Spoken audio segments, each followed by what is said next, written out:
छोटे से गांव में कुमार सोहन रहता था। वो मिट्टी के बर्तन व खिलौने बनाया करता था और उसे शहर जाकर बेचा करता था। कभी कभी उसके 2-4 खिलौने बिकते तो कभी वो भी नहीं, जैसे तैसे उसका गुजारा चल रहा था। एक दिन उसकी बीबी शीला बोली, सुनो जी, क्यों न शहर जाकर कोई नौकरी ही कर लो। नौकरी करोगे तो महीने के अंत में कुछ धन तो आएगा। बीवी की बात सुन अब सोहन को भी ऐसा ही लगने लगा था, पर उसको मिट्टी के खिलौने बनाने का बहुत शौक था, लेकिन हालात से मजबूर था। बात तो तुम सही कह रही हो, पर कैसे उस हुनर को छोड़ दूं, जिसका नमक हम लोग अब तक खाते आए हैं। मैं जानती हूँ आप बहुत मेहनत और लगन से खिलौने बनाते हो, पर बाजार में बिक्री ना होने से अब हमारा गुजारा नहीं होता। अब तो यह हालत हो गई है कि रसोई में अन्न का एक दाना भी नहीं बचा। ठीक है, मैं कल सुबह ही शहर जाकर कोई न कोई नौकरी तलाश करता हूँ।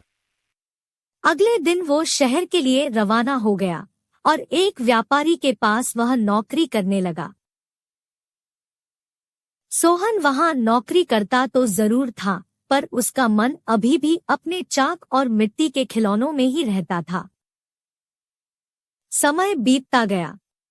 एक दिन शहर में जहां वह काम करता था, उस मालिक के घर पर उसके बेटे निखिल का जन्मदिन था। सब महंगे महंगे तोहफे लेकर आए। सोहन ने सोचा, क्यों ना मैं मिट्टी का खिलौना बनाऊं और बच्चे के लिए लेकर जाऊं। वैसे भी हम गरीबों का तोहफा कौन देखता है।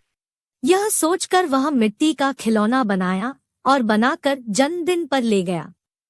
जब दावत खत्म हुई तो निखिल की नजर उस मिट्टी के खिलौने पर पड़ी। उसे वो हाथ में उठा लिया और खुश होकर और भी बच्चों को दिखाने लगा। खिलौना सभी बच्चों को बहुत पसंद आया और जिद करने लगे कि उनको भी वैसा ही खिलौना चाहिए। यह सब देख सभी मेहमान एक दूसरे की तरफ देखने लगे और एक ही बात पूछने लगे, अरे वाह, इतना शानदार तोहफा कौन लाया है?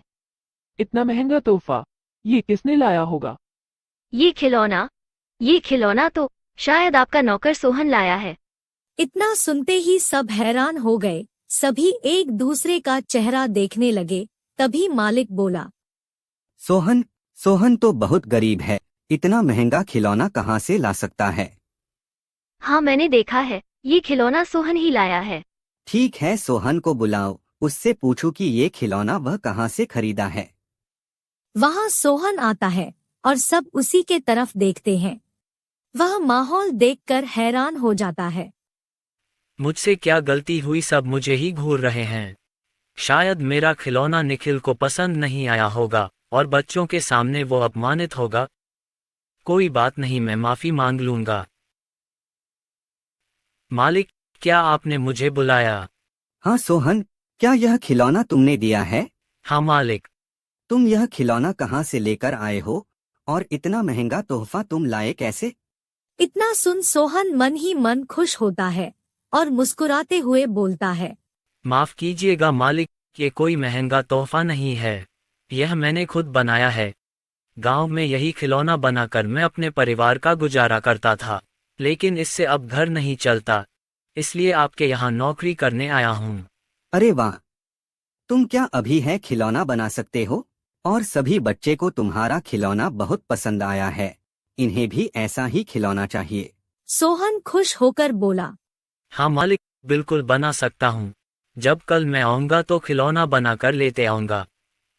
अगले दिन सोहन ने शानदार रंग बिरंगे खिलौने बना कर दिए। यह देख मालिक ने सोचा, क्यों ना मैं खिलौने का भी व्यापार करूं। वह अपने बीवी से बोला, सुनीता, सोहन खिलौना बहुत अच्छा बनाता है, उसे खिलौना बनवाकर शहर में उसका भी व्यापार कर लें। उसे सोहन को उसके मनपसंद का काम भी मिल जाएगा और उससे अच्छी तनख्वाह भी मिल जाएगी, साथ ही साथ एक मोटी रकम हम भी कमा लेंगे। ये तो अच्छा विचार है जी। यह सोच मालिक ने सोहन को खिलौना बनाने के काम पर लगा दिया और बदले में हर महीने अच्छी खासी तनख्वाह देने लगा और रहने को घर भी दिया। यह सब पाकर सोहन और उसका परिवार बहुत खुश हो गया और सोहन को उसके मनपसंद का काम भी मिल गया। दोनों हंसी खुशी रहने लगे।